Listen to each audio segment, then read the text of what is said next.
Chris Bedford has a great article out on the Blaze.com today. The Democrats' strange obsession with drafting your daughters. I don't even understand. I mean, I understood this long ago.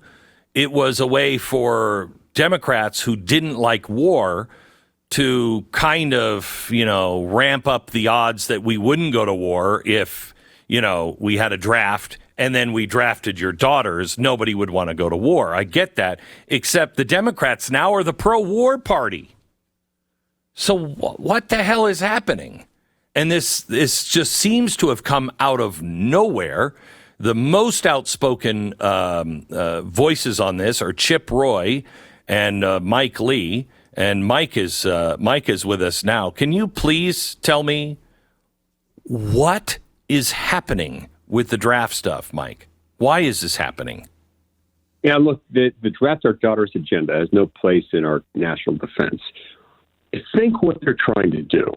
They're trying to engage in this sort of radical egalitarian exercise where, for aesthetic purposes, we're deciding to just show how woke we are, how open-minded we are.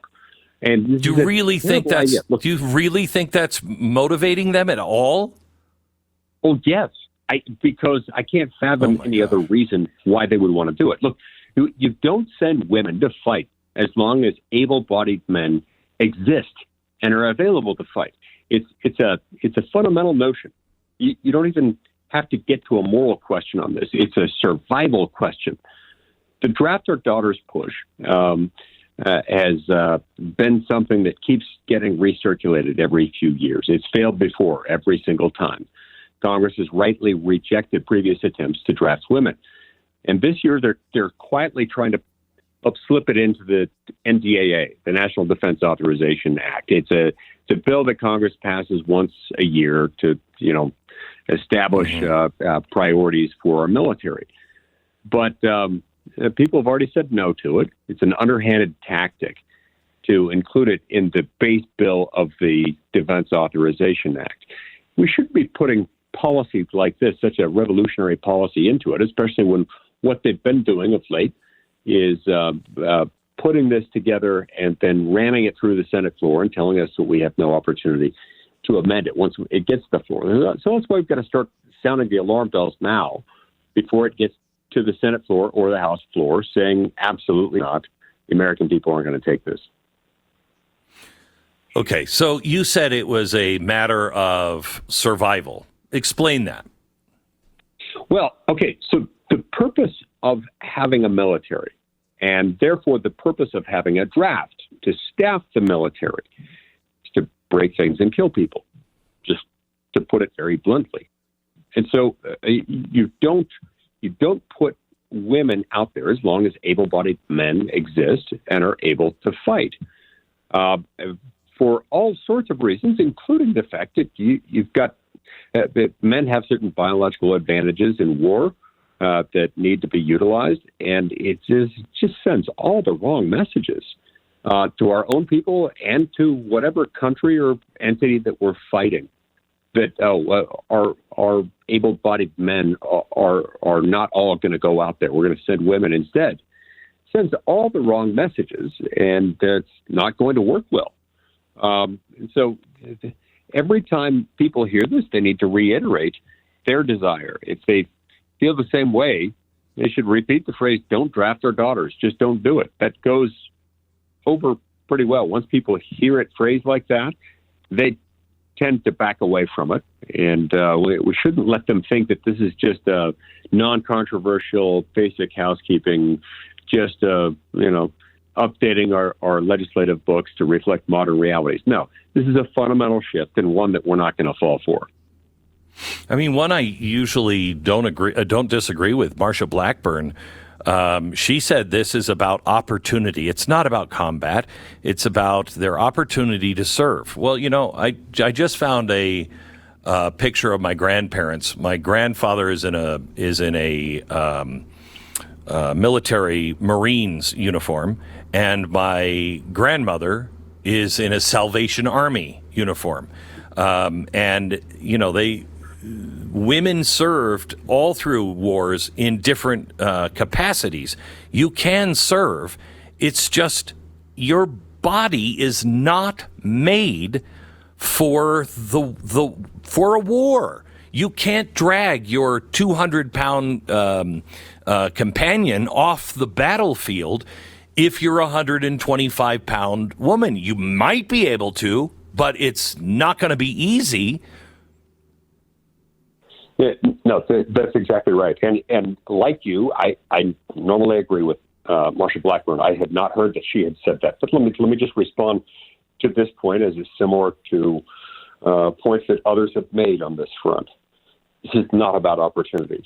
Opportunities already exist. Opportunities already abound for people of both sexes to support the military, to be part of the military, to serve in combat or non-combat positions as they may choose. This is not about that. This is whether we're going to use the coercive force of the state, the coercive force of the United States government in order to, at the point of a gun, order someone to take steps that could result in their being drafted, in their being brought at the point of a gun to a battlefield somewhere. We shouldn't do that. We're not going to do that. This is not about opportunity. This is, right. This is about right and wrong. This is about survival. I am not for a draft in any case. I think, there's some people who disagree with me that are in the military, but I think a draft brings people in that have no desire to be there, no desire to really fight. I mean, unless we're in World War III, which we could be, check the clock, unless we're in World War III and the country needs, I think you always keep to a system where it's a volunteer army for as long as you possibly can, because you get the people who are mentally and physically capable and ready to do it.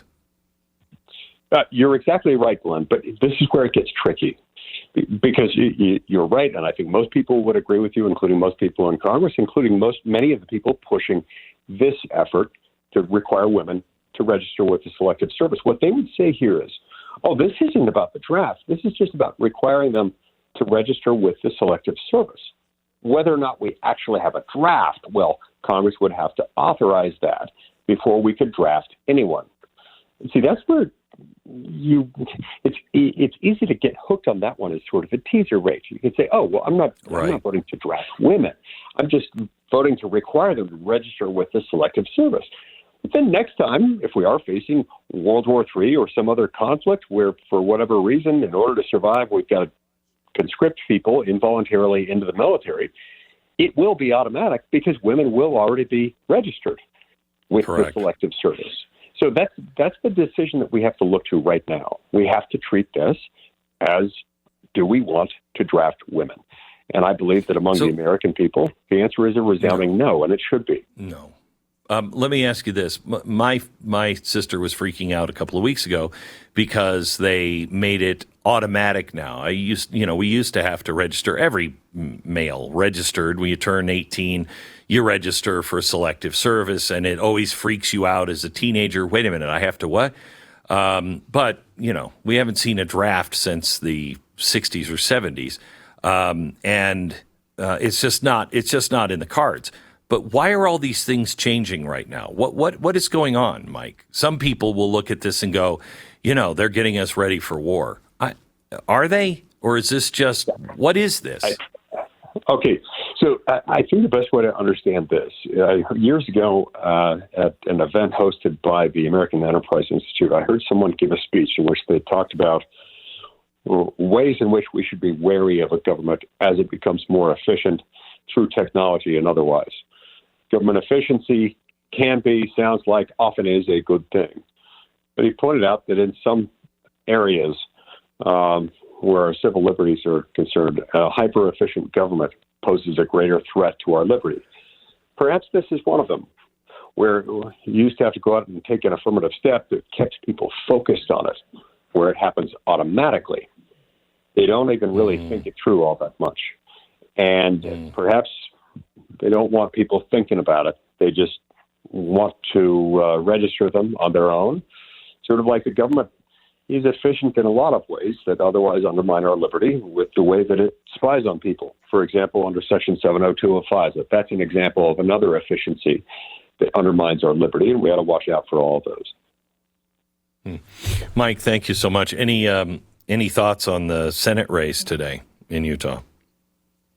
Well, I know you didn't endorse anybody. Yes, I did not endorse in that race. I did endorse in the 2nd Congressional District and the 3rd Congressional District. Second, I endorsed Colby Jenkins, who's a fantastic human being, a Green Beret, and I encourage everybody to go out and vote for him. Also in the 3rd Congressional District in Utah, Dr. Mike Kennedy, both a doctor and a lawyer, proud public servant, a state senator, and somebody who loves the country very much. So looking forward to the results tonight. All right. Thanks, Mike. Appreciate it. God bless. Thank you.